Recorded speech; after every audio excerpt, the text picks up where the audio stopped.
Ano ba nangyari sa lakad nyo? Tumawag sa akin si Don Manolo. Galit na galit. Nalisgrasya raw ang kanyang mga gold bar. Pasensya na po, General. Hindi naman po namin alam na hindi pala nasusuhulan ng pulis na umahawak sa kaso eh. Isa pa, nakialam na naman. Baka nakakalimutan nyo. Wala kayo ngayon sa kanilalagyan nyo, kundi dahil sa akin. Mga wala kayong silbi. Lahat kayo'y umaasa ng kabuhayan sa akin. Bakit nakalusot pa rin ng pulis na yon? Nagiging inutil na yata kayo ngayon na. Marami akong ipinagawa sa inyo noon at nagawa naman ninyo ng maayos ang lahat. Alex, ipaliwanag mo sa akin, bakit nagkaroon ng bulilyaso sa ginawa niyong pagbabantay sa truck na may dala ng mga gold bars? Ano na lamang ang sasabihin sa akin ng mga kliyente na pinoprotektahan ko kung ang mga tauhan ko ay isang tambak na mga palpak? Kinlaro naman po namin ang lahat, General eh. Kung tutusin nga po, talagang walang kalusot-lusot ang gagamitin sana natin sa pagtatransport. Pero dahil sa pagmamarunong ng isang lalaking kumakalaban sa grupo natin, nagkandaletse-letse lahat. Marami sa mga tauhan natin ang namatay at may mga sibilyan pang nadamay. Sabihin mo, sino ba ang lalaking yon? Si Lito. Si Lito po, General. Lito. Puro na lamang si Lito. Sawang-sawa na ako sa pangalan ng hayop na yan. Napatay niyo ba? Hindi po, General eh. Buhay pa siya. Pero sisiguraduhin ko po sa inyo na magiging maikli na ang buhay niya ngayon dahil sa atraso niya sa akin. Hindi sinasabi yan. Ginagawa yan, Alex. Matagal nang pinapasakit ni Lito ang ulo ko. Ayoko sa susunod, sumama pa siya sa panaginip ko. Trabahuhin niyo siya ng maayos. Iligpit at huwag na kayo mag-iiwan ng kahit na anong ebidensya. Sabihin mo mga tauhan natin na magbibigay ako ng pabuya sa sino mang makakapatay kay Lito. Bilisan niyo na. Gawin niyo na ng matahimik na ang isip ko. Anak ng putya, oh. Nakakainis talaga. Puro na lamang problema. Masusunod po, General. Teka, sandali lang. Yung pinapabantayan ko sa inyong pasugalan, mainit ang mga mata ng mga pulis doon. Timbrihan mo si Kapitan na lumipat sa ibang pwesto. Ang gusto ko, hindi na ulit kayo papalpak. Opo, General. General, ano po pala ang plano niyo ngayon? Uuwi na po ba muna kayo sa mansyon? Hindi muna ako uuwi. Kailangan ko pang hintayin na dumating ang mga kontrabando. Lalo na yung ipinagbabawal na gamot. Dating gabi, magpapain tayo ng mga tauhan natin. Para naman, bumango-bango ang pangalan ko sa balita. Matagal-tagal na rin na hindi napapasama ang pangalan ko sa mga dyaryo. Para naman, magmukhang totoo na ginagampanan ko ang tungkulin ko bilang isang magiting na general. Tama po kayo. Ligtas pa rin po ang iniingatan yung pangalan, General. Sige po, tatawag na lamang po ako sa inyo. Ang may 50 taong gulang na si Cesar ay 3 taon nang magiting na general ng kapulisan. Dahil sa mga malalaking sindikatong kanyang nahuli at nabuwag nung siya ay gumaganap sa kanyang tungkulin. Mabagsik, malupit at walang patawad kung pumatay ng mga kawatan. Lahat ay natatakot na kalabanin siya dahil sa angking husay niya pagdating sa pakikipaglaban, lalo na sa paghawak niya ng baril.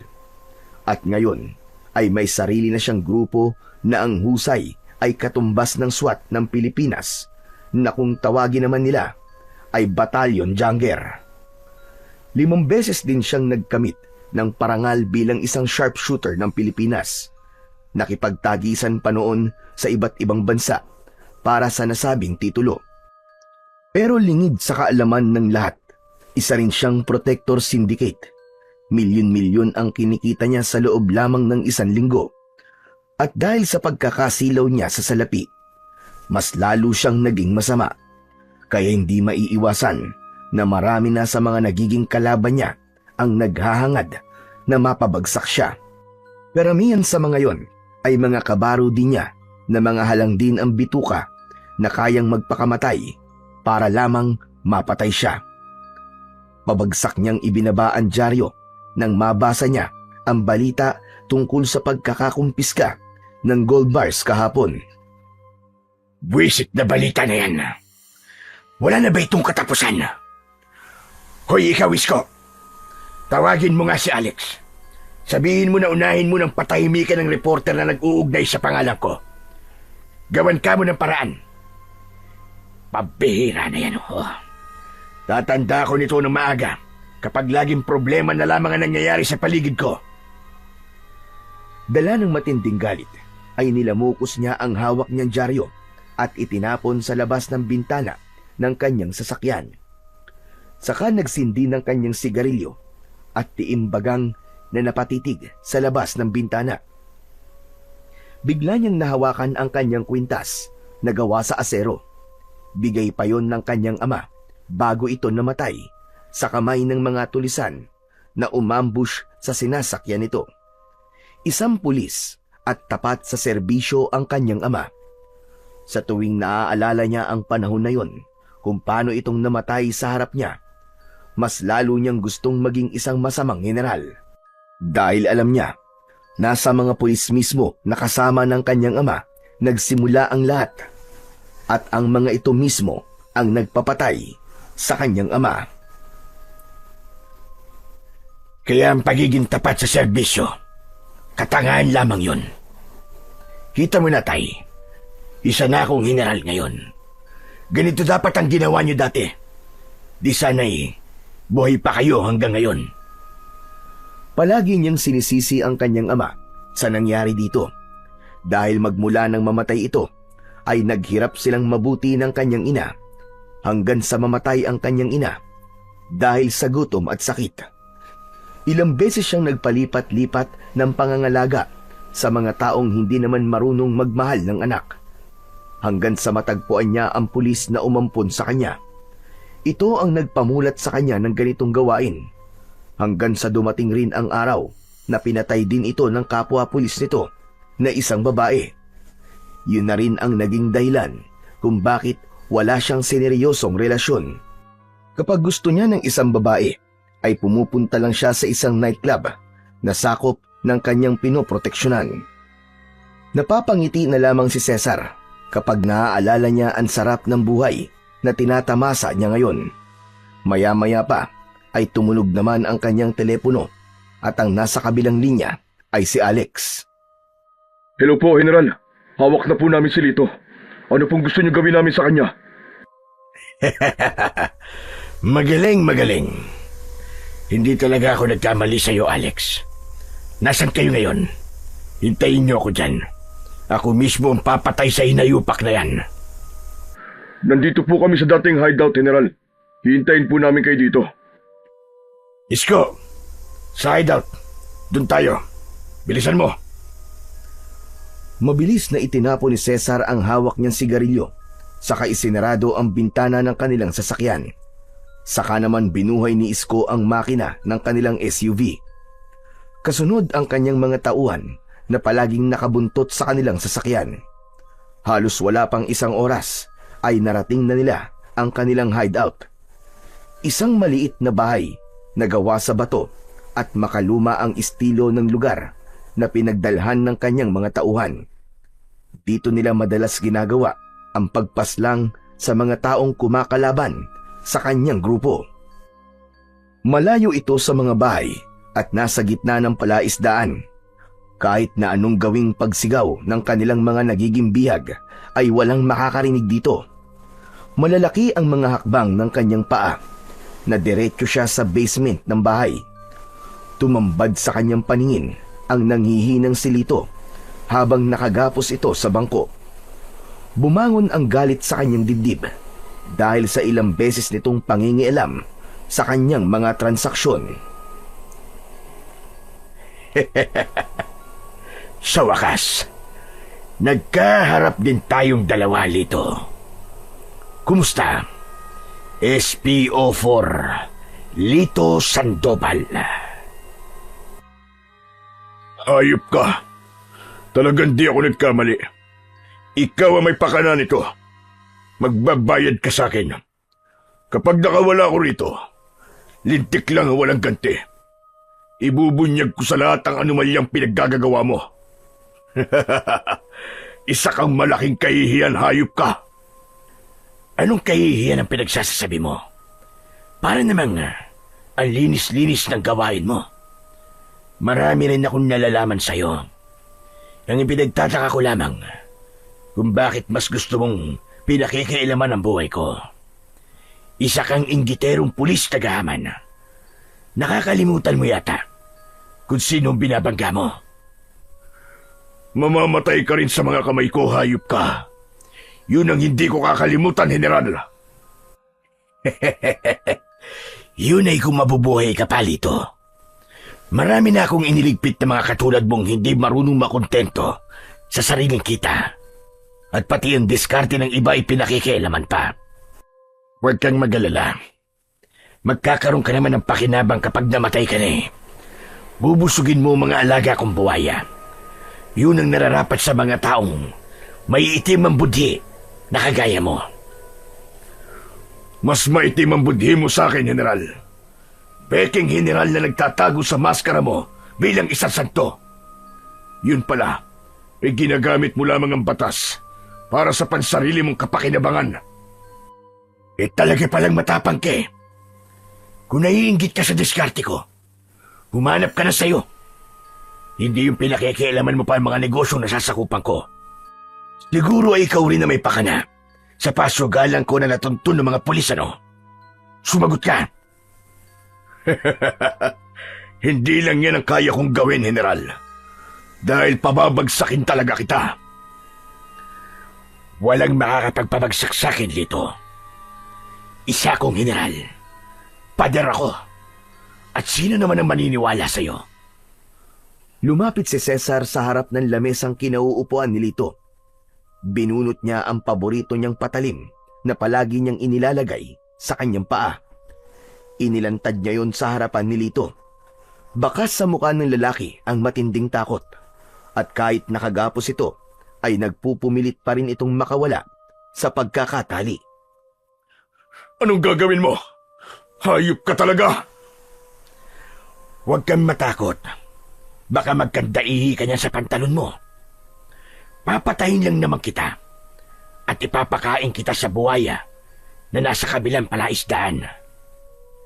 Malinis ang ebidensya. Walang fingerprints at wala rin palatandaan na dito ka namatay.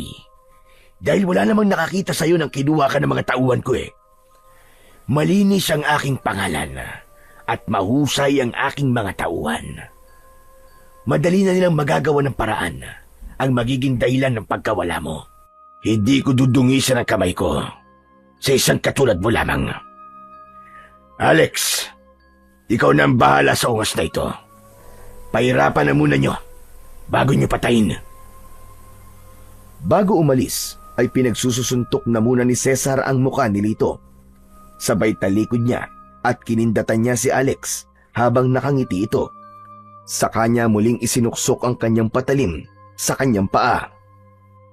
Saan ka pupunta? Bumalik ka rito!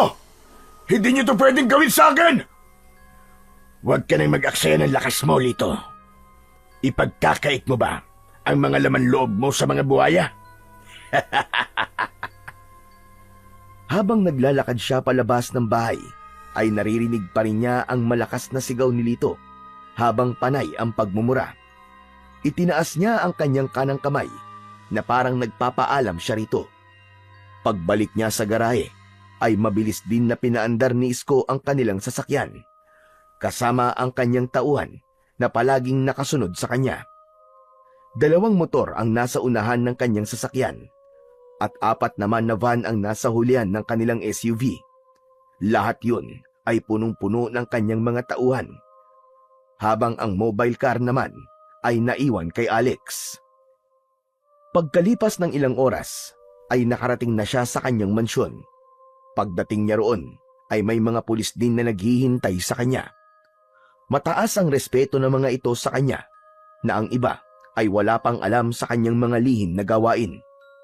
Magaan ang kanyang pakiramdam Dahil sa wakas ay nawala na rin ang tinik sa kanyang lalamunan. Pagkatapos maligo ay nahiga naman siya sa kanyang kama at kagad na nakatulog. Malaki ang tiwala niya kay Alex na magagawa nitong patayin si Lito. Kaya naman, malalim na agad ang kanyang tulog dahil sa maghapong paggala niya sa buong syudad ng Maynila. Laging ganun ang kanyang ginagawa at bihira lang siyang magpahinga. Kaya't kinabukasan, pagkagising niya, ay naghanda naman siya papunta sa kanyang rest house sa Batangas. Bibisita muna siya sa presinto kahit hindi naman kailangan. Inaalam lang niya kung ano ang mga update sa bawat pasugalan na naka-line up para sa pagsasagawa ng mga raid kuno.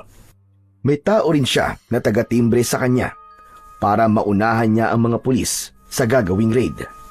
Si Alex naman ang kanyang ginagamit para magawa ang pagpapasikat muli sa kanyang pangalan. Kaya naman, mula sa kanyang rest house ay sinusuri naman niya ang mga dumating na high-powered gun na nanggaling pa sa iba't ibang panig ng bansa. Lahat ay dumadaan sa kanya bago i-deliver kay Don Manolo. Mukhang maganda ang pagkakagaya sa Magnum 357 na. Mahusay ang nakuha niyong bagong kliyente. Matutuwa na naman sa atin ang mga partners natin ito. O Alex, kumusta ang ipinagawa ko sa iyo kahapon? Malinis na ba ang basura? Malinis na po, General. Naibaw na po namin ang balahibo ng manok. Wala na pong ebidensya. Busog na busog po ang alaga po niyong buhaya. Magaling, magaling, magaling. Maaasahan ka talaga, Alex. May bonus ka sa akin. Manok ang tawag nila sa mga taong pinapatay nila. Yun ang kanilang palatandaan kapag tungkol sa pagpatay ang kanilang pinag-uusapan. Sunod naman na hinawakan ni Cesar ay ang bawal na gamot na nakalagay sa mga peking prutas. Tinikman niya yon bago ipinasa sa mga tauhan ng kanyang mga kliyente na si Don Manolo. Lahat ng negosyo ng matanda ay protektado niya. Kaya pagkatapos ng nangyari ngayon, nahawak na niya ang lahat ng mga transaksyon ng matanda. Mas lalong dadami ang perang papasok sa kanyang account. Kaya malapad ng ngiti ang kanyang pinakawalan bago niya iniwan ang kanyang mga tauhan sa rest house. Sa isa sa mga bahay sa Batangas, dumiretso si Cesar. Hindi siya nagsasama ng mga tauhan sa bahay na yon dahil siya lang ang nakakaalam sa lugar na yon. Dito siya pumupunta kapag nakakaramdam siya ng pagod sa kanyang trabaho. Siya na rin ang nagmaneho ng kanyang sasakyan. Pagkarating niya sa bahay na gawa sa bato, ay agad siyang bumaba ng sasakyan sa mismong garahe. Pagkasara sa kanyang sasakyan, ay naramdaman naman niya ang malakas na pagpalo ng matigas na bagay sa kanyang batok. Hindi siya kagad nawalan ng malay dahil kasama yon sa mga pinagdaanan niya nang siya ay sumabak sa matinding pagsasanay. Kaya naramdaman niya ang pagkapit ng dalawang lalaki sa kanyang tigkabila ang braso at pahila siyang dinala sa likod ng bahay. Batay sa mga anino na nakikita niya dahil sa liwanag ng ilaw galing sa poste, ay nasa 8 mga kalalakihan ang sapilitang nagsakay sa kanya sa nakaparadang van sa kabilang gilid ng kanyang bahay. Halatang alam na alam ng mga ito kung anong oras siya matsyempuhan. Makikita rin sa mga upos ng sigarilyo na nakakalat sa sementadong kalsada na matyaga siyang hinintay ng mga ito. Inihagis siya sa loob ng van bago pinukpok ang kanyang muka ng puluhan ng mahabang baril hanggang sa tuluyan ng nagdilim ang kanyang paningin. Hindi niya alam kung gaano siya katagal nakatulog, pero nagising siya sa malamig na tubig na ibinuhos sa kanyang katawan. Naramdaman niya na nakagapos ang kanyang kamay sa upuang gawa sa kahoy. Ramdam din niya ang sandalan sa kanyang likod na may mga pako na tumutusok-tusok sa kanyang balat. Alam niyang nasa panganib ang buhay niya ng mga sandaling yon. Sinubukan niyang magpumiglas, pero sa dami ng tali na nakapalupot sa kanyang katawan, imposibleng makawala pa siya. Habang ang mga halakhakan ng mga kalalakihang dumukot sa kanya ay tila nakakabingi na parabang inaapakan ang kanyang pagkalalaki. Mga hayop kayo! Sino kayo? Hindi niyo ba ako nakikilala? Pakawalan niyo ako rito! Kung hindi, pagsisisihan niyo ang ginawa niyo ito sa akin. Mas lalong lumakas ang tawanan. Hindi niya makita ang mga lalaking nagmamay-ari ng masasayang boses dahil nakapiring ang kanyang mga mata. Maya-maya pa ay may narinig siyang yabag ng paa papalapit sa kanyang upuan. Paika-ika ang lakad na parang may iniindang sakit sa paa. Bigla niyang naramdaman ang kamay ng lalaking nagtanggal sa kanyang piring at gano'n na lamang ang panlalaki ng kanyang mga mata nang makilala kung sino ang nasa kanyang harapan. Ikaw, hayop ka! Buhay ka pa! Siyempre, masamang damo ko eh. Ginamit ko ang utak ko para makatakas sa mga bobo mong tauhan. Pati ikaw, naisahan ko. Ni hindi mo nga nahalata na may tauhan ako sa mga tauhan mo. Siyempre, yung buhaya na pinagyagisan ng magaling mong tuta, ayun, pinakain ko lang naman ng granada. Sa'yo sana yun eh. Kaya lang, kulang pa ang pagpatay ko sa'yo para makabayad ka sa atraso mo sa akin.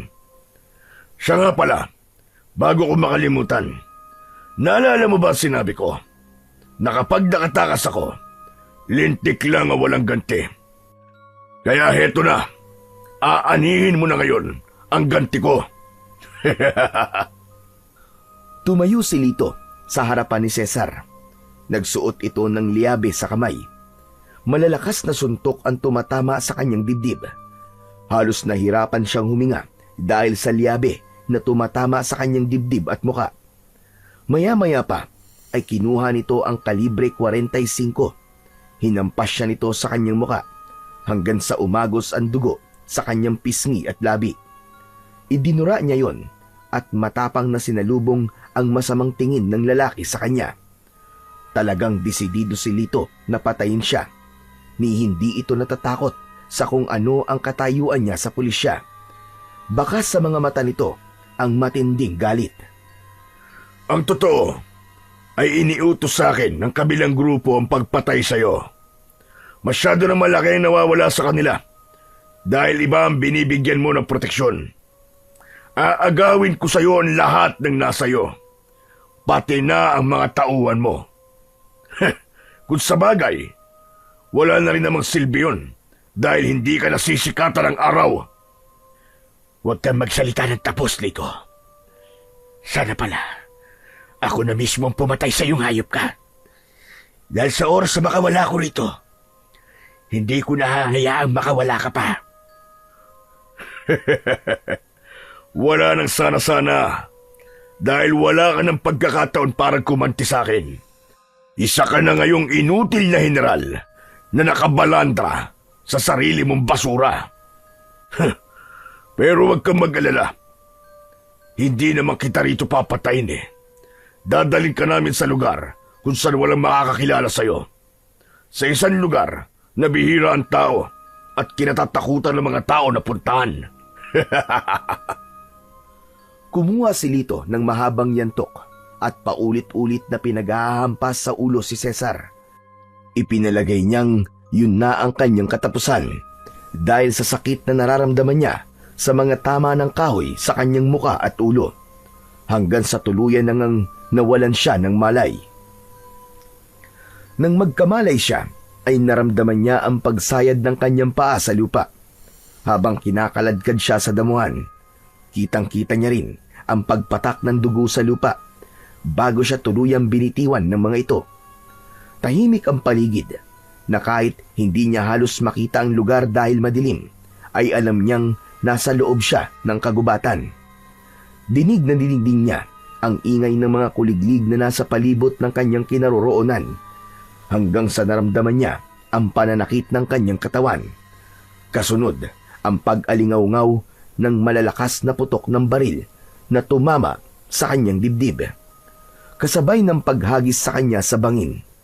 Huling natandaan niya ay ang pagtama ng kanyang ulo sa matigas na bato bago tuluyang nagdilim ulit ang kanyang paningin.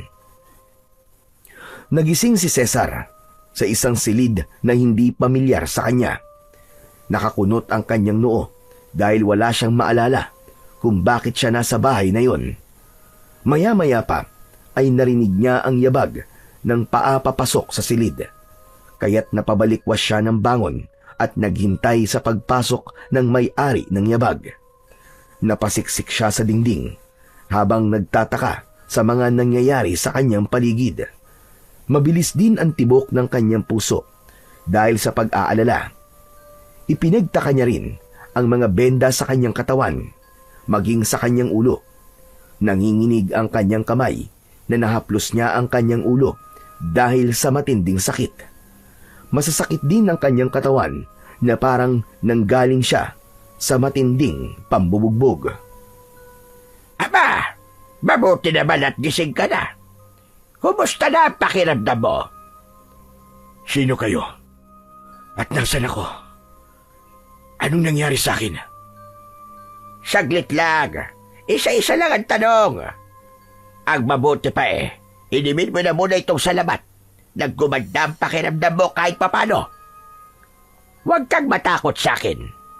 Ligtas ka na sa tulong ng mga kasama ko.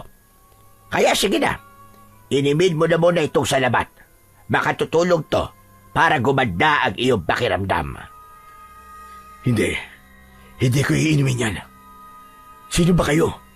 At bakit may benda ang katawan ko? Pati ang ulo ko. Ano bang nangyari sa akin? Matagal siyang tinitigan ng matanda na parang sinusuri kung ano ang nangyayari sa kanya. Inilinga niya ang kanyang paningin sa paligid pero wala talaga siyang maalala kung paano siyang nakarating sa lugar na yon. Idagdag pa ang alalahanin niya na maging ang dahilan ng mga benda sa kanyang katawan ay hindi niya rin alam kung saan niya nakuha. Sandali lang, Amang.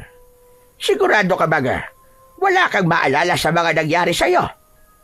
Isipin mong mabuti dahil baka nalilito ka lamang sa dami kasi na sugat na tinamo mo. Baka epekto lang yan ng lakas ng pagkakabagok mo sa bato. Halos nag-aagaw buhay ka nang makita kita. Naliligo ka sa sarili mong dugo. Abay, sino ka ba? Hindi ka kasi pamilyar sa akin at halatang hindi ka taga rito sa lugar na ito. Sino ko? Teka, sino nga ba ako? Diyos ko, bakit pati pangalan ko wala akong maalala? Anong gagawin ko? Halos sabunutan ni Cesar ang sarili niyang buhok dahil kahit na anong gawin niya ay ayaw gumana ng isip niya. Nalilito siya sa mga nangyayari at natatakot siya na baka may nagawa siyang kasalanan kaya pinaparusahan siya ng ganun. Naramdaman niya ang pagtayo ng matanda para sana mas lumapit sa kanya.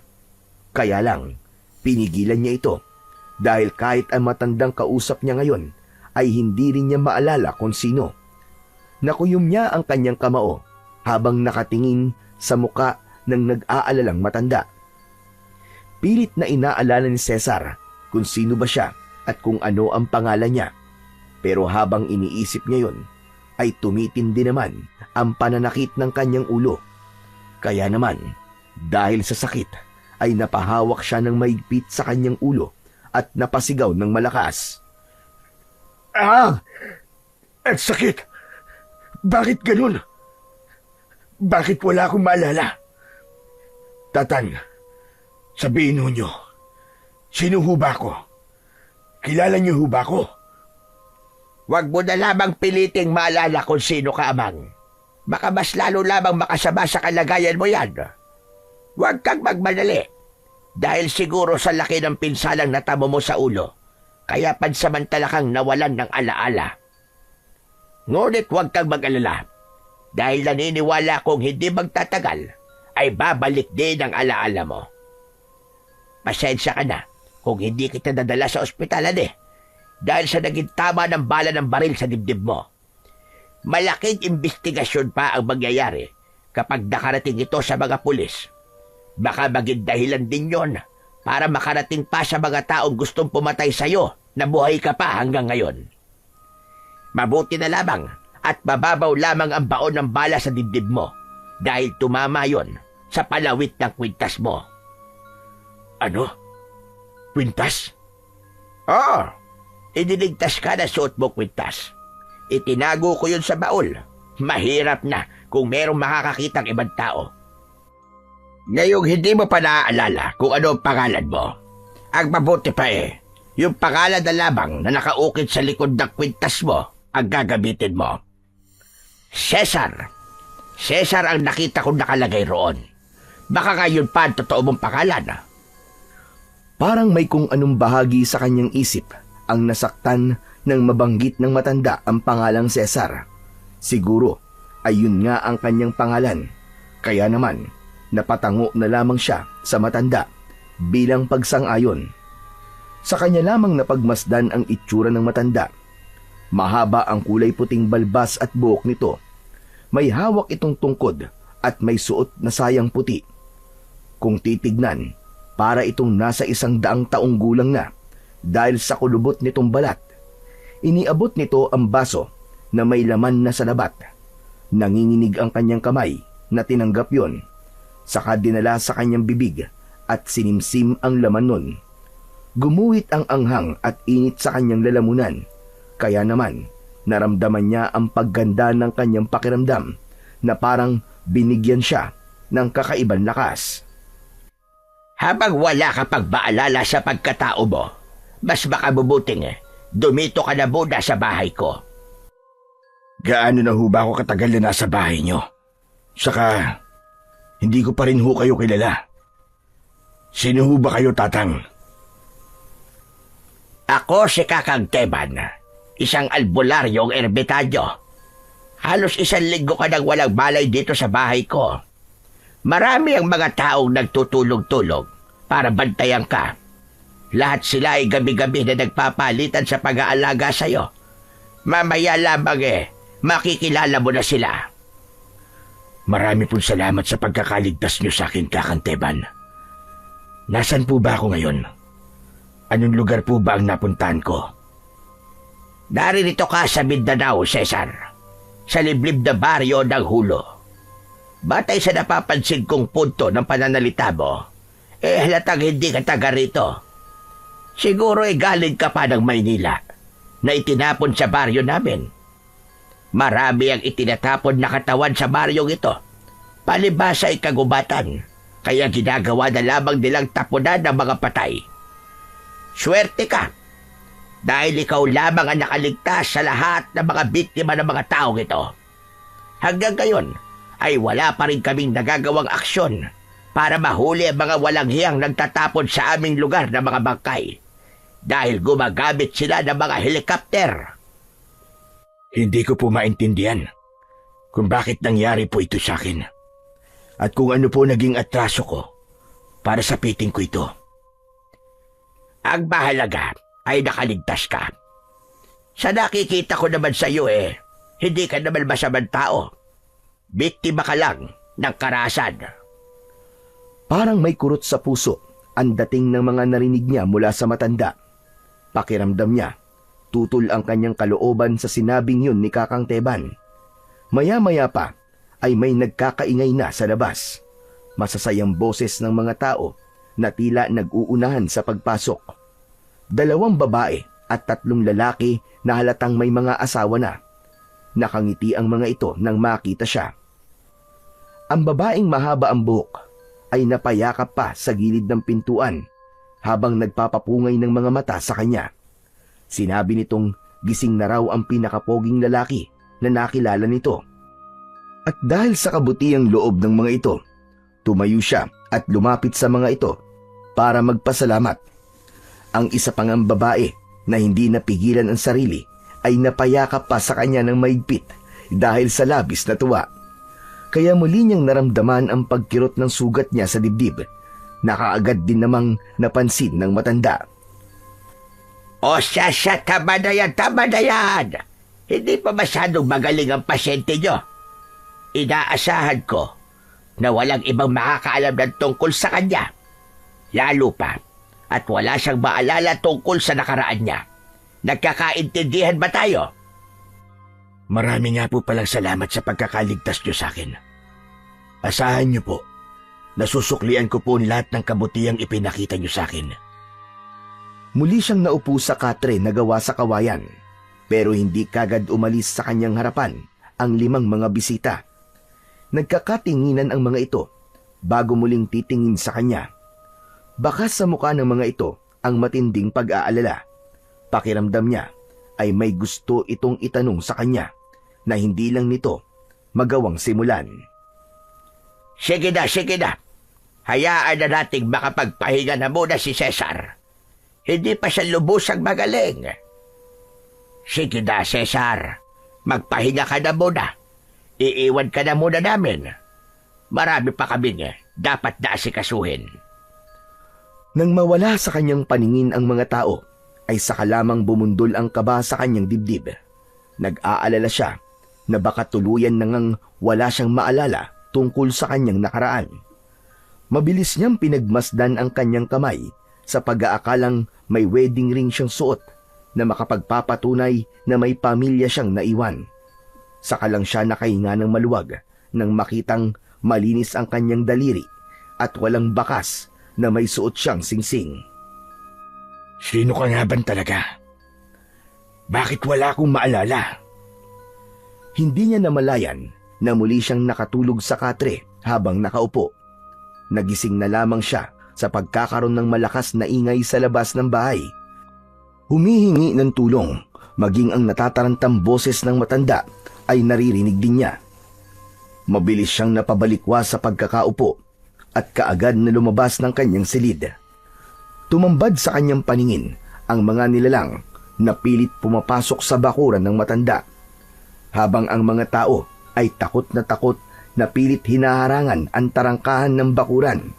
May mga hawak ang mga ito na itak, kaya lang dahil sa takot sa mga nilalang ay mas pinipili ng mga ito na manatili na lamang sa loob ng bakuran. Mabilis pa sa kidlat na lumapit si Cesar sa mga nilalang at para bang alam niyang may patalim sa kanyang paa. Nadukot niya yon nang walang kahirap-hirap.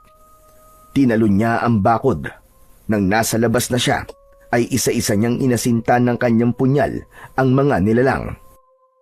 Tumutulo ang malalapot nitong laway na may kasama pang dugo, na kaagad na sumugod sa kanya para mangagat. Sa isang iglap, ay nagawa niya kagad na gilitan sa leeg ang mga nilalang. Bumagsak ang mga ito sa lupa habang umaagos ang kulay itim nitong dugo. Habang ang ilang mga asong gubat na nagtatangka na rin na sumugod sa kanya ay agad niyang napapatamaan ng patalim sa noo. Bago niya lalapitan ang mga ito at bubunutin ang bumaon niyang kutsilyo sa asong gubat. Pagkatapos ay hinarap naman niya ang isa pang pangkat ng mga nilalang na mukhang bangkay dahil sa naaagnas nitong mga katawan. Naiilagan niya ang bawat pag-atake ng mga ito at bawat bitaw niya ng kanyang patalim ay bumabagsak ang mga ito sa lupa habang nagkikikisay ang katawan. Kahit siya ay nagtataka kung paano niya yung nagagawa, pero dahil sa kagustuhan niyang matulungan ang mga taong nagmamalasakit sa kanya, ay gagawin niya ang lahat, mailigtas lang ang mga yon. Walang kahirap-hirap na naubos niya ang mga aswang. Si Kakang Teba naman na natitigilan ay nakamasid na lamang sa kanya habang nakikipaglaban siya sa mga halimaw. Cesar, sabihin mo, paano mong nagawa yon? Saka, saan galing ang patalim mo? Hindi ko nga po alam, Kakanteban eh. Basta, namalayan ko na lamang po na kaya ko silang labanan. Saka, saan po kaya galing ang patalim na ito? Naramdaman ko na lamang po sa aking isipan na meron ho kong patalim sa paanan. Akala ko nga po kayo po naglagay nito eh. Hindi ko napansin na may patalim ka sa iyong katawan. Maaaring nakalimutan mo ang nakaraan mo. Pero ang pakikipaglaban mo sa mga nilalang na yon ay hindi nawala sa iyo. Sa nakita kong husay mo sa pakikipaglaban, hindi ka isang ordinaryong tao na basta na lamang itatapon sa lugar na ito. Para kasing dumaan ka sa isang matinding pagsasanay. Ang bakod ng bahay ko, natalon mo ng walang kahirap-hirap. Tapos ang mga tama nila sa noo ay sapat na para masabing isa kang mahusay na mandirigma. Cesar, hulog ng langit ang pagdating mo dito sa amin. Sa palagay ko, ikaw na ang matagal ko nang hinihintay na makakatulong sa aming lahat dito. Sinulyapan ni Cesar ang mga tao sa kanyang paligid. Halos lahat ay nakaawang ang mga bibig. Hindi rin makapaniwala sa nakitang galing niya sa pakikipaglaban. Kaya lamang, mas nag-alala siya sa mga nilalang na sumugod sa bahay ng matanda. Isang patunay yun na marami pa siyang hindi nalalaman sa lugar na kanyang napuntahan. Hindi man niya nauunawaan lahat. Alam niyang mga masasamang elemento ang mga nilalang na nakalaban niya. Ang mabuti pa sa loob na lamang tayo ng bahay mag-usap. Tara na mga kasama. Ayusin na lamang ninyo ulit ang ating tarakahan. Wala naman yatang nasaktan sa inyo o kahit nasugatan. Kung may nasugatan man po, Kakanteban, ano po ang mangyayari sa kanila? Mahahawa sila ng pagiging aswang ng mga nilalag na yon. Saka lang din nakabawi sa pagkakabigla ang mga tao nang makita silang pumasok sa loob ng bahay ng matanda. Pagkaupo ng matanda sa bangko na gawa sa uway, ay nakangiti itong napatingin sa kanya. Bakas sa mukha ng matanda ang katuwaan na parabang nagkaroon ito ng pag-asa sa katauhan niya.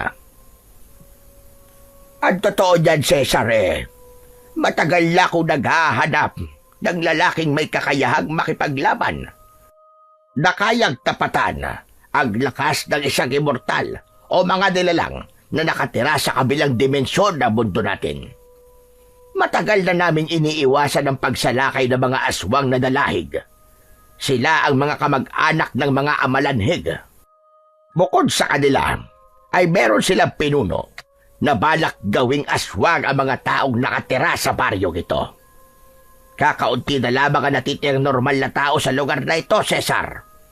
Dahil sa pagpapatuloy na pananalasa ng mga aswang na yon. Natatakot ako na baka pati ang iilang mga tao na naninirahan dito ay maging isa na ring ganap na halimaw.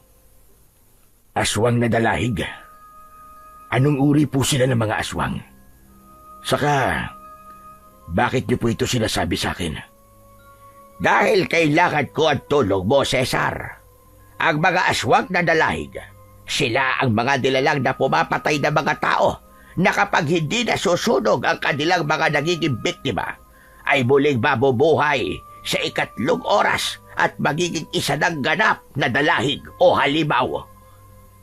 Kaya patuloy silang dumarami. Para silang mga virus na kayang magpalipat-lipat at manghawa sa pamamagitan ng kagat.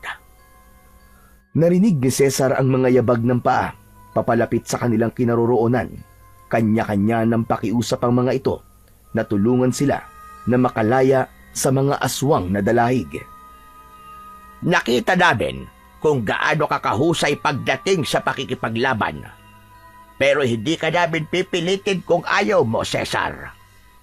Pero sana, matulungan mo kaming matalo ang pinuno ng dalahig. Bago pa niya maubos ang mga tao rito sa amin. Nakita mo naman siguro kung gaano sila ka-agresibong pumapasok sa loob ng bahay ko. Dahil ito, at ang kabilang ilog na lamang ang hindi pa nila nasasakop. Kakanteban, sa paanong paraan ko po kayo matutulungan? Kung marami na sa inyo nagiging aswang, nangangahulugan po lamang na halos lahat po ng mga nakatira sa lugar na ito ay mga aswang na dalahig na rin. Ano po magagawa ko para mapigilan sila? Kailangan mong makakuha ng ginintuang buhok ng tikbalang. Ginintuang buhok ng tikbalang? Abe, saan naman po ko makakahanap ng ganon? Huwag kang mag-alala, Cesar. Sasamahan kita sa pusod ng kagubatan. Ituturo ko sa iyo ang dapat mong gawin. Pero hindi magiging madali ang paghahanap sa kanya dahil kailangan pa nating hanapin ang direktang nasisikatan ng liwanag ng bilog na buwan bago mahanap ang lagusan papunta sa mundo nila. Mas lalong naguluhan si Cesar sa mga sinabi sa kanya ng matanda. Bigla rin ang pagkirot ng kanyang ulo nang maisip niya na hindi isang ordinaryong nilalang ang kailangan niyang hanapin para sa buhok ng tikbalang. Alam kong mahirap para sa iyo ang maintindihan lahat ng mga sinabi ko. Pero yun na lang ang nag-iisang kapangyarihan na pwede mo magamit para ipantapat sa pinuno ng mga dalahig. Nakikiusap ako sa iyo, Cesar. Tulungan mo kami. Ikaw na lamang ang natitirang pag-asa namin. Kakanteban, dahil utang ko po sa inyo lahat. Sige ho, gagawin ko po. Tutulungan ko po kayo. Pero paano naman po kapag nagkaharap kami ng tikbalang? Paano po ako makakakuha ng buhok niya? Simple lang. Kailangan mo siyang patayin gamit ang sarili mong lakas. Kapag hindi mo yun nagawa, habang buhay ka nang makukulong sa mundo nila hanggang sa mamatay ka. Alam kong kaya-kaya mo yon, Cesar. Magagawa mo siyang labanan. Malaki ang tiwala namin sa iyo. Hindi ko po hahayaan na mabigo kayo sa akin, Kakanteban. Kahit buhay ko pa po ang kapalit. Kapag nakuha mo ang ginintuang buhok ng tikbalang, marami ang lilitaw na masasamang elemento para agawin yun sa iyo dahil makapangyarihan yon. Kaya gawin mo ang lahat para maingatan mo ang buhok. May limitasyon ng pagbubukas at pagsasara ng lagusan. Magkaiba ang oras sa mundo nila kumpara sa mundo nating mga tao. Dahil ang isang oras sa kanila ay katumbas ng 3 araw dito sa ating mundo. Kaya gawin mo ang lahat para magawa mo ang misyon ng mas mabilis. 3 oras lang ang kailangan mo para matalo ang tikbalang. Katumbas yun ng 9 na araw dito sa atin. Kaya mag-iingat ka, Cesar. Dahil buhay mo at buhay ng mga kababaryo ko ang nakasalalay sa misyon mong ito. Dalhin niyo po ako sa pusod ng gubat. Ako na po ang bahala kung paano matatalo ang tikbalang na sinasabi niyo. Tandaan mo rin, Cesar. Immortal ang kalaban mo. Hindi isang ordinaryong nilalang lamang. At kapag napasa kamay mo na ang ginintuang buhok ng tikbalang, kailangan mong iwas-iwas yun sa ere para maging isang gintong buhok. Magtataglay ka ng kasing liksi, lakas at bilis ng parang isang tikbalang o kabayo at magagawa mo ng labanan ang pinuno ng aswang na dalahig na si Greco. Wala nang inaksayang oras sina Cesar at Kakangteban. Agad silang naglakad papunta sa pusod ng gubat. Malayo ang lugar na yon at ilang oras din silang naglakad bago nila narating ang gitnang kagubatan. Hanggang sa sumapit na sila sa tapat ng isang malaking puno ng balete na may direktang nasisikatan ng liwanag ng buwan. Kasama niya ang mga tao na hindi maitago ang matinding pag-aalala para sa kaligtasan niya. Napansin niya na gumuhit ng hugis pabilog si Kakangteban sa lupa sa mismong tapat ng puno ng balete gamit ang tungkod na kahoy nito. Nagtataka rin siya sa kanyang sarili dahil hindi man lang siya nakaramdam ng pag-aalala o takot sa lugar na mapupuntahan niya. Para bang sanay na ang katawan niya sa mga ganong sitwasyon. Halika, Cesar. Pumasok ka sa loob ng hugis bilog. Pagkatapos ay pumikit ka at humawak ka sa iyong kamay. Huwag kang magbumulat ng mga mata hanggat wala akong sinasabi sa iyo. Tandaan mo na hindi ako makakasama sa iyo. Mag-isa kang papasok sa loob ng mundo ng mga immortal. Pero ang diwa ko ay makakasama mo at magagawa mo kong kausapin sa pamamagitan ng isip mo. Dito lamang ako magbabantay sa pagbabalik mo dahil habang nasa loob ka ng mundo nila, hindi maiiwasan na baka may mga masasamang elemento ang makatawid papasok sa mundo natin. Naiintindihan ko po, Kakanteban. Huwag po kayo mag-alala. Gagawin ko po kung ano ang aking makakaya. Mariin niyang ipinikit ang kanyang mga mata. Pagkatapos ay narinig niya ang mahihinang pag-usal ng orasyon ng matanda sa tabi niya. Ang palad nito ay ipinatong sa kanyang ulo at kahit nakapikit siya ay naaaninaw niya ang liwanag sa kanyang paligid. Naririnig niya ang parang pagpunit ng kahoy sa tapat nila. Alam niyang siya at si Kakang Teban lang ang nakakapansin nun. Maya-maya pa ay narinig na naman niya ang boses ng matanda.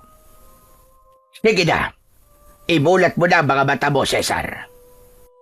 Dahan-dahang iminulat ni Cesar ang kanyang mga mata. Tumambad sa kanyang paningin ang maliwanag na katawan ng nakabukang punong kahoy. Marami ang nakalutang na mga dahon na hinihigop ng mga yon papasok sa loob. Nagsimula na siyang humakbang papasok sa loob, kasabay ng muling pagsara ng lagusan. Mabilis ang tibok ng kanyang puso dahil sa kakaibang itsura ng paligid. Maraming bulaklak ng orkidyas, ngunit ang kulay ay sa balat ng ahas. Ang mga katawan ng mga punong kahoy ay parang may mga buhay na halatang nakikiramdam sa kanyang ginagawa.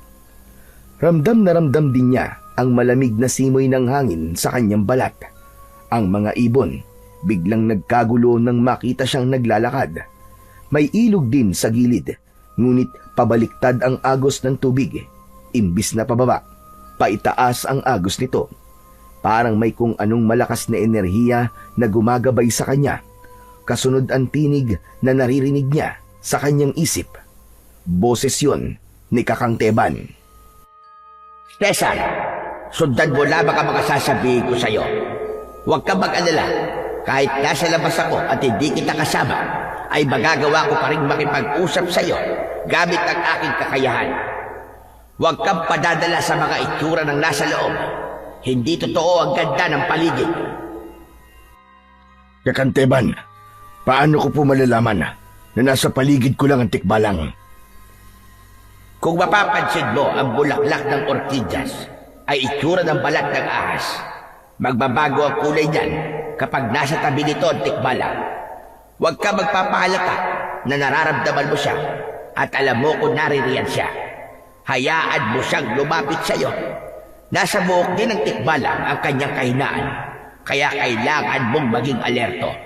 Bukod sa kanya, ay meron ka pang mga nilalang na makakalaban sa mundong yan. Hindi ka malilito dahil bawat katawan ng puno na naririyan ay merong mga nakadikit na bulaklak ng orkidyas. Sila ang magsisilbi mong palatandaan. Pagkatapos ng kanilang pag-uusap ni Kakang Teban, maingat na inihakbang ni Cesar ang kanyang mga paa papunta sa dulo ng daan. Luntian ang paligid na parang paraiso. Maya-maya pa ay napansin na nga niya na mabilis na nagbago ang kulay ng mga orkidyas. Nagkulay pula yun, pati na ang balat ng kahoy na pinagdikitan nito. Kampante lamang siyang naglalakad habang nakatungo dahil ang mismong anino nito ang naisip niyang paraan para madaling mahuli ang tikbalang. Cesar, mag-iingat ka. Nararamdaman ko na nakamasid lamang siya sa'yo. Pinag-aaralan niya ang bawat galaw mo. Ilang di pa lamang ang layo niya sa'yo. Sandali, huwag kang titingin sa likod mo para hindi siya makahalata. Kakanteban, paano niyo po ito nagagawa? Paano niyo po nalalaman ang sitwasyon ko dito sa loob? Minsan na ako napunta sa lugar na yan, kaya alam ko kung anong itsura ng paligid sa loob. Isa pa, ang diwa ko ay nasa loob ng isipan mo. Dahil sa orasyon na ginawa ko sa iyo kanina, isang beses lang pwede pumasok dyan. Kaya naisipan ko ang ganitong taktika para masamahan kita at makita ko na rin kung ano ang nangyayari sa iyo dyan sa loob. Hindi pa man nakakalayo si Cesar, ay naramdaman niya ang pagbaon ng kuko sa kanyang likuran. Kasunod ng pagtalsik niya sa katawan ng isang punong kahoy. Bumagsak siya sa lupa ng nakadapa. Hindi pa siya nakakatayo, ay umangat na naman ang kanyang katawan sa lupa at humampas na naman siya sa kabilang puno. Halos mapaigik siya sa sobrang sakit. Hindi niya nakikita ang kalaban. Nakikita lang niya ito sa anino. May hawak na pana ang tikbalang habang nakatutok sa kanya.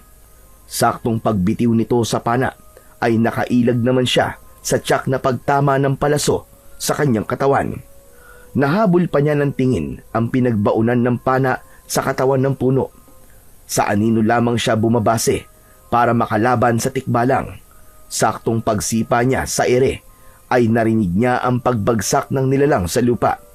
Sakalang nalantad sa kanyang harapan ang nilalang na may kalahating kabayo at kalahating immortal na nilalang. Huwag kang titingin sa kanyang mga mata, Cesar. Kung hindi, ay mapapasailalim ka sa kanyang hipnotismo. Labanan mo siya ng patas. Ipakita mong kaya mo siyang talunin. Nagpakita na siya sa akin, Kakanteban, at nakakatakot po ang kanyang itsura.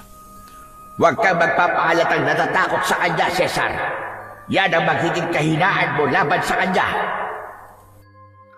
Pagkatapos nun, nakita niyang dahan-dahang bumangon ng tikbalang, kaya halos malula siya sa taas ng nilalang na nasa kanyang harapan.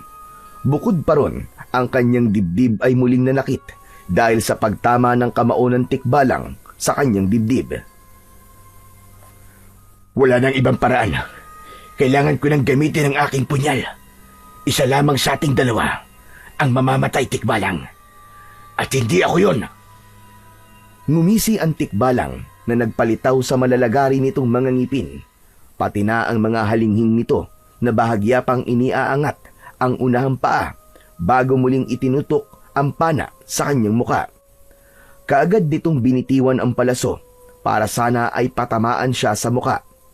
Pero nagawa niyang maiwasan yun. Mabilis siyang umakyat sa puno bago niya inatake ng kanyang patalim ang tikbalang. Tinamaan ito sa braso, dahilan para mabitiwan ito ang pana. Ganyan na ang gawin mo, Cesar. Masakit sa kanila ang dililikha ng sugat mula sa patalim na ginawa sa mundo ng ating mga tao. Puntiryahin mo ang kanyang leeg, saka ang kanyang dibdib. Mapapatay mo siya kapag nasugatan mo sila sa parte na yon ng kanilang katawan.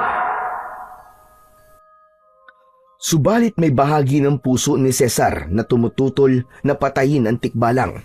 Parang ayaw niyang pumatay para lang sa gininto ang buhok nito. Kaya ang naging plano niya ay pabagsakin na lamang niya ang tikbalang at maayos na makipag-usap rito para humingi ng hibla ng buhok ng nilalang. Sa una ay nahirapan siya dahil sobrang bilis ng tikbalang. Malakas din ang katawan nito at bago pa siya makalapit dito ay agad siyang bumagsak sa lupa. Pero wala sa kanya ang salitang pag-urong. Kaya paulit-ulit din siyang bumabangon para lumaban dito. Kaya nang magkaroon siya ng pagkakataon para patamaan ang leeg nito, ay ginawa niya para matapos ang oras at makalabas na sa mundong yun. Pasadsad na bumagsak sa lupa ang tikbalang habang walang tigil sa paghalinghing. Hawak nito ang leeg na nasugatan, pero hindi yun gaano kalalim dahil wala siyang balak na patayin ito. Lumapit siya rito at inilahad niya ang kanyang kamay para alalayan itong tumayo. Asensya ka na, kaibigan tikbalang. Pero kailangan ko lang ang gininto ang buhok mo para mailigtas ko ang mga tao laban sa mga masasamang nilalang na gustong pumatay sa mga kauri ko. Cesar! Aba Cesar, anong ginagawa mo? Patayin mo na siya! Dahil kung hindi, ikaw ang papatayin niya! Hindi ko po kailangan gawin yun, Kakanteban. Para lamang po sa buhok na sinasabi nyo. Makikiusap po ko sa kanya na kung maaari, ay bigyan na lamang po niya ako ng kahit na konti. Hindi sila tao, Cesar, at hindi sila normal na mag-isip. Papatayin ka rin niya. Kaya gawin mo na. Tuluyan mo na ang tikbalang na yan. Hindi po, Kakanteban. Kailangan ko magtiwala sa kanya. Kaya't kaibigan, nakikiusap ako sa iyo. Wala akong balak na patayin ka. Ang gusto ko lamang ay ang kapangyarihan para matalo ang aswang na dalahig. Tanging ang buhok mo lamang ang makakatalo sa pinuno nila. Hindi ako masamang tao. Nagagawin ko ang lahat para lang makuha ang gusto ko. Kaya sana, kaibigan, nakikiusap ako sa iyo. Tulungan mo ko. Kahit isang piraso lamang ng hibla ng iyong gininto ang buhok. Tumayo ang tikbalang at humalinghing ng malakas. Kasunod ang pagyuko sa kanyang paanan bilang pagbibigay ng hibla sa buhok nito. Hindi siya makapaniwalang ibibigay ng nilalang ang buhok nito. Diyos ko po, paano? Totoo ba itong nakikita ko? Sa palagay ko, Kakanteban, alam nila kapag nagsasabi ng totoong isang tao, yun ang nararamdaman ko sa kanya. At ako lalabas na masama kung papatayin ko po siya ng walang dahilan, kapalit lamang ang kapangyarihan. Mabilis niyang pinutol ang buhok nito, saka iwinasiwas sa ere. Nagkulay ginto ito na may balot ng kulay dilaw na liwanag. Bukod pa ron, kasabay ng paglisan ng tikbalang sa kanyang harapan, ang pagsulpot naman ng malaking kabayo sa kanyang harapan. Kulay puti yun na lumuhod sa kanyang harapan, na parabang pinasasakay siya sa likod nito. Lahat ng kanyang pag-aalala ay nawala nang makita ang puting kabayo. Pagkasampa niya sa likod nito, ay sakalang tumayo ang kabayo bago siya umalis at nag-iwan muna siya ng konting mensahe sa tikbalang na nagbigay sa kanya ng gininto ang buhok. Maraming salamat sa iyo, kaibigan Tikbalang. Patawarin mo ko kung nagambala ako ang pananahimik mo. Alam kong ipinahiram mo lamang sa akin ang kabayong ito. Kapag natapos na ako sa misyon ko, ay ibabalik ko sa iyo ang alaga mo. Maraming salamat ulit sa iyo, kaibigan. Pagkasabi niya nun, ay muling nagbukas ang lagusan. Nagsimulang humakbang ang kabayo palabas sa katawan ng balete. Nakita niya si Kakangteban na mahimbing na natutulog sa pabilog na guhit. Alam niyang tumagal ng 1 oras ang kanyang pamamalagi sa loob, kaya 3 araw lang siyang hinintay ng matanda sa labas. Kaagad din ito nagising nang tumunog ang bibig ng kabayo. Nagmamadali ang matanda na bumangon at tuwang-tuwa nang makita si Cesar na dala ang gininto ang buhok ng Tikbalang. Nagawa mo, Cesar. Nagtagumpay ka. Salamat po sa tulong niyo, Kakanteban. Pasensya na rin po kung hindi ko po ginawa ang inyong inutos. Hindi ko lang po talaga kaya napatayin ang nilalang na wala namang ginagawang masama sa akin. Huwag ka mag-alala. Masaya ako sa naging desisyon mo. Hindi mo ginawa mali na inuutos ko sa'yo. Sa halip, mas doble pa sa inaasahan ko ang naging kapalit ng pagpasok mo sa lagusan papunta sa kabilang mundo. Sa wakas, mapipigilan mo na ang pag-aasik ng lagim ng mga aswang na dalahig. Ay na po. Sumakay na po kayo, Kakanteban. Kailangan na nating umuwi sa bahay nyo. Saka na po natin sasagawa ang ating mga plano laban sa mga aswang. Kaya lang, hindi pa man sila halos nakakalayo sa lugar, ay nakarinig na sila ng sunod-sunod na pag-alulong ng mga asong gubat. Pati na ang pagkabalisa ng kanilang sinasakyang kabayo. Umangat ang unahang paa ng kabayo, na muntik pang mahulog ang matanda sa hulihan nito. Kaya nang hawakan niya ang tagiliran ng kabayo, ay saka lamang ito kumalma at bumaba silang dalawa ng kabayo. Inilingan nila ang kanilang paningin sa paligid at nagulat sila sa dami ng mga nilalang na nakatayo sa kanilang unahang daan. Sa gitna nito ay ang nakatayong si Greco. Nakatalukbong pa ito ng kulay pulang tela, ngunit kita niya ang mukha nito habang naaagnas ang balat. Meron ding mga uod na lumalabas sa butas-butas nitong katawan. Sinasabi ko na nga ba, at malalaman nilang nasa kamay mo na ang gininto ang buhok ng Tikbalang. Talagang malalakas ang kanilang pag-amoy. Hindi po ako natatakot sa kanila, Kakanteban. Ngayon pa ho, na nasa akin na po ang malakas na kapangyarihang may pangtatapat ko sa kanilang pinuno. Naramdaman ni Cesar ang hawak niyang buhok. Nag-iinit yun na para bang gumagapang sa buo niyang katawan. Naramdaman niya ang malakas na enerhiyang nanggagaling sa buhok ng Tikbalang. Ang kabayo naman na walang tigil sa paghalinghing na parang nakahanda na rin na lumaban ay panay din ang pag-angat ng paa sa unahan. Sabay kaskas sa lupa at panay ang singa. Samantalang ang mga aswang na dalahig naman ay parang mga bubuyog na panay ang bulungan sa pag-angil na akala mo ay nakahanda na rin para umatake. Hindi nga nagtagal ay nagulat silang dalawa ni Kakang Teban nang biglang mag-anyong asong gubat ang mga aswang. Halos nag-aagawan ang mga ito sa pagsugod sa kanila. Humarang siya kay Kakang Teban para hindi ito masaktan ng mga asong gubat.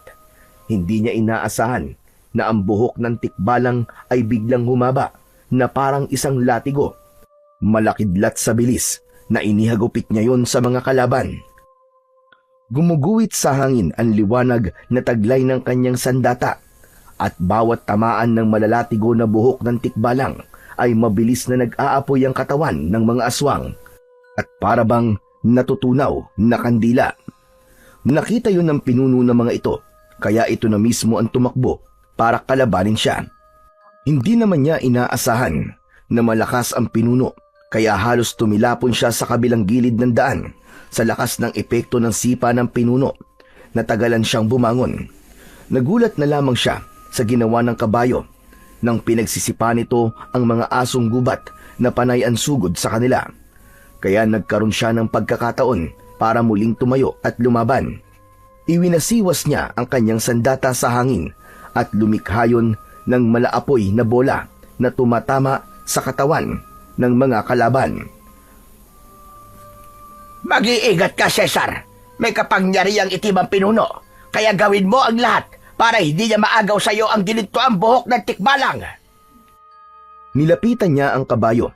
Sa tulong nito ay nagawa niyang makatayong muli para lumaban, habang ang mga alagad naman ni Greco ay pasugod na ulit sa kinaroroonan ni Kakang Teban. Pero mahusay rin naman ang matanda sa pakikipaglaban, kaya hindi na siya masyadong nag-alala. Ginamit niya ang buo niyang lakas para makalaban sa pinuno. Isang malakas na paggagupit ng latigo sa katawan ni Greco ang ginawa niya at tinamaan ito sa braso. Napaluhod ito sa lupa at mabilis din namang nakatayo para gumanti sa kanya. Umatake ito ng sipa sa kanyang tagiliran na hindi naman niya masyadong ininda. Sa halip, umikot siya sa ere at lumukso papunta sa kinatatayuan ng pinuno. Mabilis niyang ipinulupot sa leeg nito ang ginintuang buhok ng tikbalang. Hindi ito makagalaw na parang napapaso sa init na taglay ng hibla ng buhok ng tikbalang. Napasigaw ito sa sobrang sakit na nararamdaman. Hindi naman niya inaasahan na ang pagpalaho pala na yon ni Greco ay pagtatawag pa sa mas higit na maraming tauhan nito. Nagsiliparan ang mga natutulog na ibon sa mga puno nang dumagsa ang mga alagad ni Greco. Isang malakas na pagpalo ng buhok ng tikbalang ang pinakawalan ni Cesar laban kay Greco. Tinamaan niya ito sa likod na mas lalong ikinalakas ng pagsigaw nito. Galit na galit itong umatake sa kanya, kaya lang isang malakas na suntok ang pinakawalan niya. Tinamaan ito sa muka, katulad sa lakas ng sipa ng kabayo. Yun din ang epekto ng kanyang kamao na tumama sa katawan nito, kaya tumalsik ito at humampas sa puno. Tara na, Cesar! Umalis na tayo! Hindi natin sila kaya ngayon. Higit na mas marami sila kaysa sa ating dalawa. Wala pa sanang balak na umalis si Cesar, pero nakita niya ang mga dalahig na halos parami na ng parami ang pagsugod sa kanila. Mga nag-aagawan pa sa pag-atake, makalapit lang sa kanilang kinaroroonan. Lalo pa at alam na ni Greco na hawak na niya ang ginintuang buhok ng tikbalang. Kaya wala nang nagawa si Cesar kundi ang sumumpa sa likod ng kabayo, saka muling pinatakbo papalayo sa lugar na yon. Habang dinig na dinig nila ang pag-angil ng mga aswang na dalahig. Ha! Kumapit po kayo mabuti, Kakang Teban. Hinahabol po nila tayo. Mabilis silang tumatakbo na para bang walang kapaguran. Dahil hindi sila marunong mapagod, Cesar. Ang gusto lang nila ay maghanap ng makakain at makapanghawa ng mga tao. Sumusunod lamang sila sa utos ng kanilang pinuno na si Greco. Kaya kung mapapatay natin ang kanilang pinuno, saka lang din sila mamamatay at magbabalik sa dating anyo bilang isang malamig na bangkay. Nangyari ang lahat ng ito nang hindi inaasahan na si Greco ay makagat ng isang asong gubat na infected ng virus. Kaya nagkaroon ng aksidente sa pagsasalvage sana sa lalaki. Salvage? Kung ganun, nagsimula ang lahat sa isang aksidente. Ngunit paano nga? Dito itinapon ang katawan ni Greco. At sa hindi inaasahang pangyayari, merong asong gubat na nakatakas mula sa isang eksperimento. Itinurok nila sa katawan ng asong gubat ang kakaibang sangkap na droga. Hanggang sa nauwi sa pagiging halimaw nito. Bukod sa ipinagbabawal na droga, ay may laboratorio rin. Ang planta na nakatayo sa gitnang kagubatan para sa mga scientist na gustong tumaklas ng kakaibang gamot. Gagawa sila ng virus at pagkatapos sila rin ang magbibigay ng kunwaring gamot para kumita sila ng limpak-limpak na salapi. Doon na nagsimula ang pag-aasik nila ng lagim nang magkamali sila sa kanilang pagsasanay. Nalaban namin na ang planta pala na pagawaan ng droga ay protektado ng isang masamang general na nakatira sa Maynila. Kaya hanggang ngayon ay hindi pa rin ito naipapasara. Marami na ang buhay na nasira. Marami ang namatay dahil sa kasamaan niya. At hanggang ngayon ay hindi pa rin napipigilan ng mga taong naaapektuhan ng virus. Kung ganun, kaya hindi na ipapasara ang planta dahil mataas na taon sangkot at nagpoprotekta sa ganitong kasamang gawain. Napakasama naman ang general na yon. Ang dapat sa kanya ay mamatay. Alisan ang kapangyarihan sa gobyerno. Napakuyom na lamang ng palad si Cesar habang maigpit na hawak ang tali ng kabayo. Habang tumatagal, ay pabilis ng pabilis ang takbo ng kanyang kabayo. Paglingon niya sa kanilang likuran, ay malayo na rin ang agwat nila sa mga asong gubat na humahabol sa kanila. Kaya lang, sa hindi inaasahang pangyayari, hindi napansin ng kabayo ang nakaharang na malaking troso sa kanilang daraanan. Tumilapon sila. Kasama silang lumipad sa kabilang gilid ng daan. Nang bumagsak sila sa lupa, pasadsad silang napasiksik sa punong kinabagsakan nila. Halos mapaigik siya sa sobrang sakit. Pero dahil sa hawak niya ang buhok ng tikbalang, ay hindi siya masyadong naapektuhan ng pagkakabagsak niya sa lupa. Samantalang si Kakang Teba naman ay natagalan bago nakatayo. Ang kabayo naman ay hindi na halos nakagalaw sa lupang binagsakan dahil naipit ang paa nito. Nilapitan niya ang kabayo para sana alalayang tumayo. Kaya lang ay inabutan na sila ng mga kalaban, kaya muli silang nakipagpambuno sa mga asong nakasunod sa kanila. Hindi niya hinayaan na masugatan siya ng mga ngipin ng mga ito. Maya-maya pa ay bumalik ang dating anyo ng aswang na dalahig. Dahil sa liwanag na sikat ng buwan ay maliwanag niyang nakikita ang mga kalaban. Pambihira ito. Mukhang ayaw na nila tayong tantanan. Hindi sila tumitigil hanggat hindi nila nakukuha ang buhok ng tikbalang sa mga kamay mo, Cesar. Pwes, hindi po sila magtatagumpay. Kinuha niya ang patalim sa kanyang paa at kinalaban ang mga asong gubat sa pamamagitan ng husay niya sa pag-target sa noo ng mga ito gamit ang punyal. Hindi alam ni Cesar kung paano niya natutunan ang kasanayan na yon sa talim laban sa mga kalaban. Nagtataka na lamang siya sa bawat pagbitaw niya ng kanyang punyal ay tumatama yon sa noo ng kanyang mga kalaban. Halos masuka siya sa mabahong amoy ng mga ito dahil sa naaagnas na katawan ng nilalang. Idagdag pa ang malalaking uod na lumalabas-pasok sa mga butas ng katawan ng mga aswang. Napapalunok siya ng laway na napatingin sa nagtutubig na katawan ng mga nilalang. Patuloy ang mga ito sa pag-angil na parang asong nauulol. Ganon din ang malapot na laway na lumalabas sa mga bibig nito na may kasama pang dugo. Halos sabay-sabay ang mga ito sa pag-atake sa kanya. Habang si Kakang Teba naman ay abala sa pakikipaglaban sa mga asong gubat, siya naman ay abala rin sa paggagupit ng malalatigong buhok ng tikbalang sa mga kalaban, kasama ang kanyang patalim na malaki rin ang naitulong para makapatay ng kalaban. Sa kakaatras niya ay hindi niya napansin ang nakaharang na bato sa kanyang hinahakbangan. Bumagsak siya at napahampas ang kanyang ulo sa malaking bato. Naramdaman niya ang pagkahilo at narinig niya ang sigawan ng mga tao na bagong dating lang para tulungan sila. Habang ang kanyang pandinig ay pahina ng pahina, pati ang kanyang paningin ay palabo na ng palabo, hanggang sa tuluyan ng nawalan siya ng malay. Napabalikwas ng bangon si Cesar nang marinig niya sa panaginip ang boses ni Alex, ang kanyang tauhan. Inilinga niya sa paligid ang kanyang paningin at nakita niya ang nakangiting si Kakang Teban. Nakaupo ito sa kanyang tabi habang nagpapaamoy ng mabangong dahon ng kalamansi sa kanyang ilong.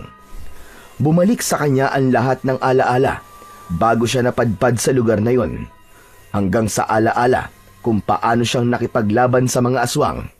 Lahat ng yon ay malinaw sa kanyang isipan. Natakot kami sa'yo kagabi, Cesar. Nang makita namin na lumabas ang dugo sa ilong mo, pati na sa tenga mo, dahil sa lakas ng pagkakabagok ng ulo mo sa matalas na batong yon. Mabuti na lamang at dumating ang mga kasama natin. Hindi tayo tuluyang napahamak sa kamay ng mga aswang. Siya nga pala, kumusta na ang pakiramdam mo ngayon? Maayos naman na po ang pakiramdam ko. Sa palagay ko po, ay hindi ko po makakayanang labanang mag-isa mga aswang na dalahig. Marami po sila masyado. Kakailanganin ko ang tulong ng mga tauhan ko. Halos manlaki ang mga mata ng matanda sa huli niyang sinabi. Bumalik na ang kanyang alaala. Alam na niya kung gaano kalaki ang pagkakamaling nagawa niya sa lugar na kanyang napuntahan. Isang patunay na ang pagbibigay sa kanya ng pangalawang buhay ay ang pagtatama sa kanyang mga nagawang pagkakamali. Tama ho kayo na narinig, Kakang Teban. Bumalik na po ang aking alaala. Saka ko na lamang po ipapaliwanag sa inyong lahat. Ang kailangan po ay mapatay na natin ang mga aswang na dalahig. Kung ganon, hindi ka na si Cesar. Sino ka? At ano ang pangalan mo? Wala hong pinag-iba. Ako po. Ako pa rin si Cesar. Ipagtatapat na sana niya na siya ang general na tinutukoy ng matanda nang huli silang magkausap. Subalit pinigilan niya ang kanyang sarili. Hindi pa yon ang tamang oras para malaman ng matanda na siya ang walang yang general na tinutukoy nitong nagbibigay proteksyon sa mga sindikato. Bigla siyang nakaramdam ng pagkakapahiya sa kanyang sarili, maging sa paningin ng mga taong tumulong sa kanya. Kailangan ko po munang bumalik sa Maynila. Kailangan ko pong humingi ng tulong sa mga kasamahan ko. Babalik ko rito at nangangako po ko na ako mismo ang magpapasara sa planta na matagal nang nagpapahirap sa mga tao rito. Kung hindi po ako nagkakamali, sa planta rin na yon, naninirahan ng mga aswang na dalahig. Nako, maraming salamat talaga, Cesar. Tatanawin namin ang isang malaking utang na loob at tulong mo na ito sa amin.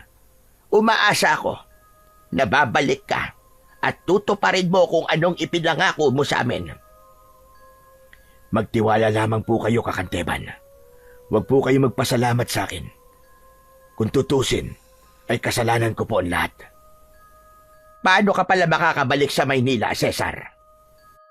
Saglit na napaisip si Cesar, pero agad din naman na nagsalita ang matanda nang bigla itong may maalala. Kaya pala, naalala ko na. Bago ka namin natagpuan sa bangin, may nadaanan kaming isang private plane na nakaparada sa runway ng planta. Mangyaring ang bangin na pinaghulugan sa'yo ay malapit doon. Kutob namin, yun ang ginamit nila para maitapon ka sa lugar na ito. Sa tingin ko, ay maayos pa ang eroplanong yon. Kaya siguro sila hindi nakabalik.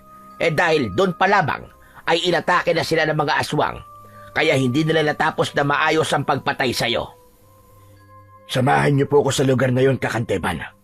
Susubukan ko pong paliparin ang eroplano. Mabilis na kumilos sina Kakang Teban at Cesar para lang makarating sa lugar na tinutukoy ng matanda. Sakay sila ng kanyang kabayo. Pagkaraan ng ilang minuto ay narating nila ang sinasabi ni Kakang Teban na kinalalagyan ng private plane. Kaagad siyang lumukso sa kabayo para pumasok sa loob ng private plane. Sinuri niya ang gas nito at nakita niyang walang sira yun. Maliban sa ilang bahid ng mga dugo sa upuan at kalmot sa cover ng upuan, indikasyong nagkaroon ng kumusyon roon sa pagitan ng mga tauhan ni Lito at ng mga aswang. Binuhay niya ang makina at inilagay sa kanyang tenga ang headphone. Tumango lamang siya sa matanda bilang pamamaalam niya. Kaya lang ay may inabot ito sa kanya, isang kwintas na may nakabaon na bala ng kalibre 45. Alam kong mahalaga sa'yo ang kwintas na yan. Kaya heto, isinusoli ko na sa'yo. Mag-iingat ka, Cesar. Kayo rin po, Kakanteban. Isang malalim na buntong hininga ang pinakawalan niya bago siya tuluyang umalis.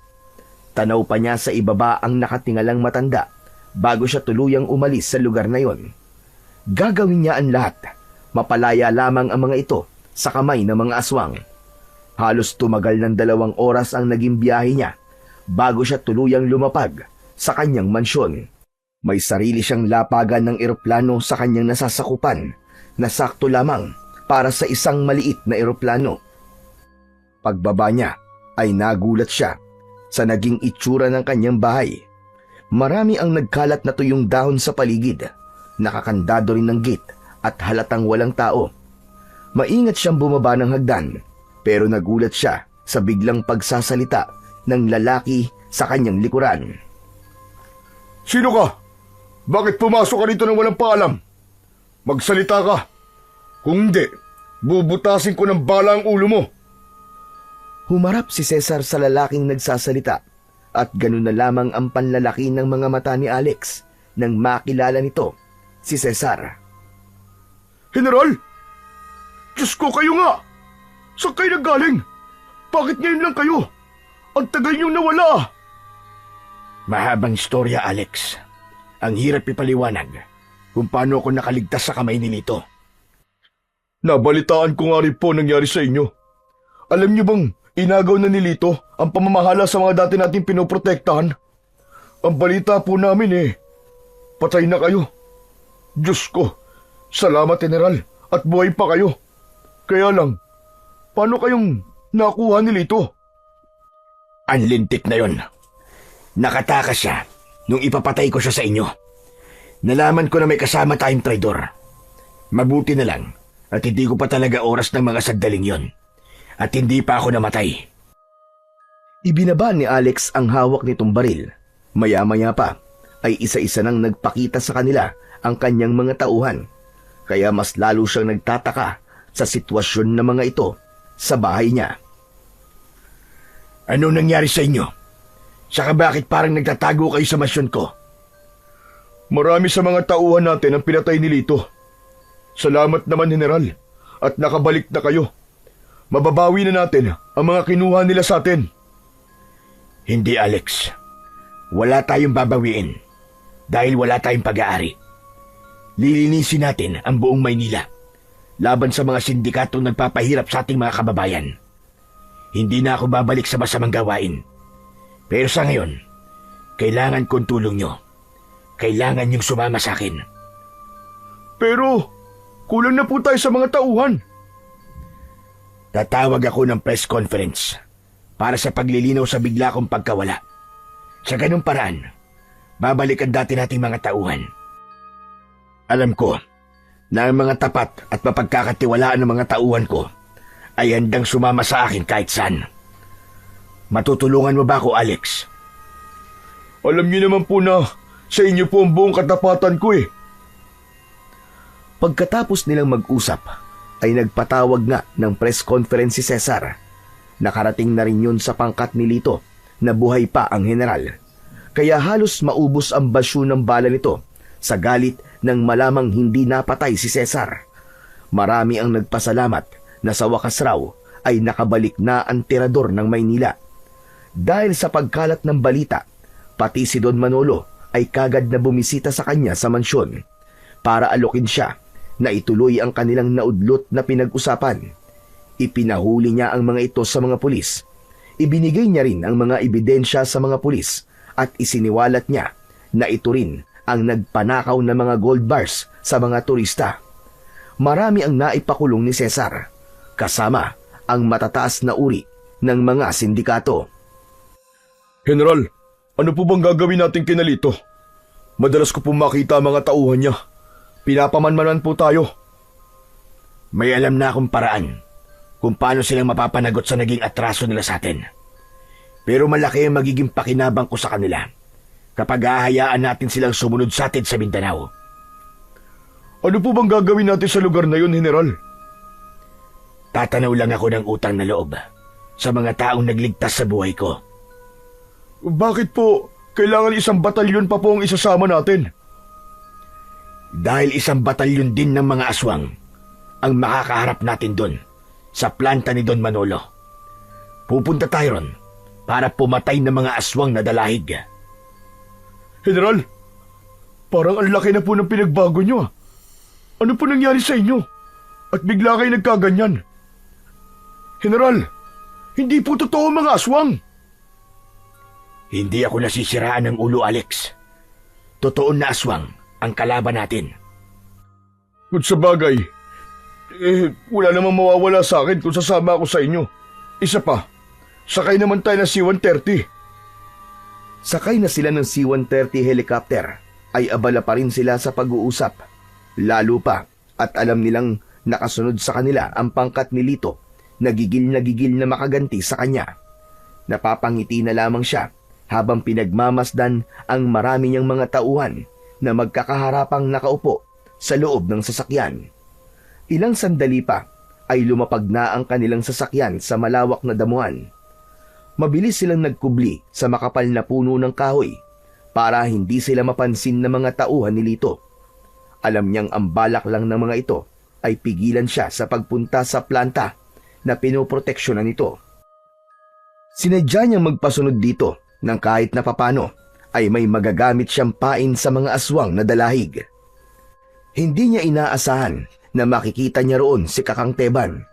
Seryoso ang mukha nito na parang kilala na siya nito dahil sa uniformeng suot niya at sa mga estrelya na nakalagay sa kanyang balikat. Hindi kagad siya nakapagsalita dahil sa uri ng pagkakatingin ng matanda sa kanyang muka. Pati na ang pagtingin nito sa kanya mula ulo hanggang paa. Kung ganon, ikaw palang walang yang general na nagbibigay proteksyon sa planta na pumatay sa pamilya ko. Patawarin niyo ako, Kakanteban. Hindi ko po alam na aabot sa ganito ang pinagagagawa ko. Nandito po ko para itama ang mga nagawa kong pagkakamali. Madaling magpatawad, pero ang sugat na nilikha ng pagkawala ng pamilya ko ay habang buhay kong hindi makakalimutan. Gagawin ko lang po muna kung ano na ipangako ko sa inyo bago ko po haharapin ang mga nagawa kong pagkakamali sa inyo. Samahan lang po nyo kami papunta sa planta. Sigurado na ba talaga kayo, General? Nagagawin niyo to? Walang dahilan, Alex, para itigil to. Pero, General... That's an order, Alex. Maraming sibilyan na mapapahamak. Kailangan natin silang protektahan. Malalaman mo rin ang kahalagaan ng misyong ito kapag nakaharap na natin ang mga aswang na dalahig. Parang ang laki na talaga ng ipinagbago niyo, General. Hindi na po kayo ang general na nakilala ko.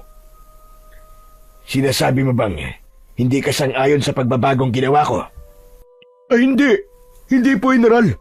Natutuwa lamang po ako na hindi na po kayo ang masamang general na nakilala ko noon. Kung nasan po kayo, nandun din po ako. Susuportahan ko po kayo, General. Hindi po ako tutol sa desisyon nyo. Kahit hindi ako naniniwalang totoo ang mga aswang.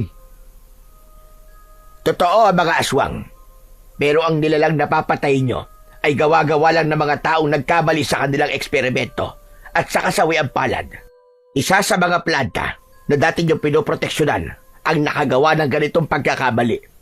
Halos lahat ng mga tao rito ay infected na ng nasabing virus at isa na silang ganap na mga halimaw na uubos sa mga natitirang tao na naninirahan dito. Kaya sana, gawin niyo ang nararapat para mailigtas sa mga tao. Magsasalita pa sana si Kakang Teban nang biglang umalingaw-ngaw ang malalakas na putok ng baril sa gitnang kakahuyan. Kasunod ang malalakas na sigawan ng mga tauhan ni Lito. Malalaki ang mga hakbang na pinuntahan nila ang pinagmumulan ng putok ng mga baril. Narinig niya ang halinghing ng kanyang kabayo sa kanyang likuran. Kaagad siyang sumampa sa likod nito. Dala ang kanyang ginintuang buhok ng tikbalang.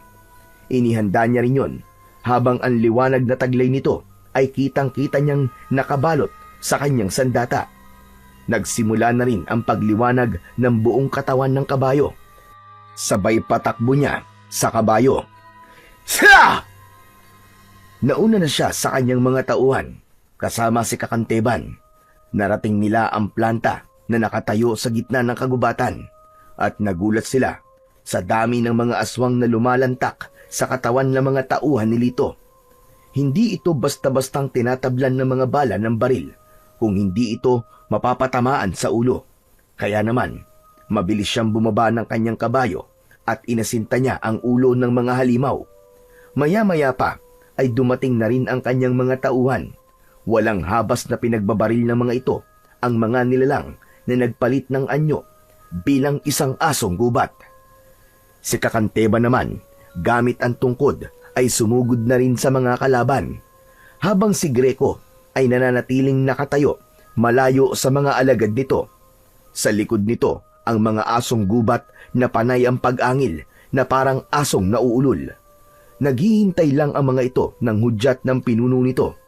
Ilang sandali pa ay sumugod na rin ng mga ito sa kanilang kinatatayuan.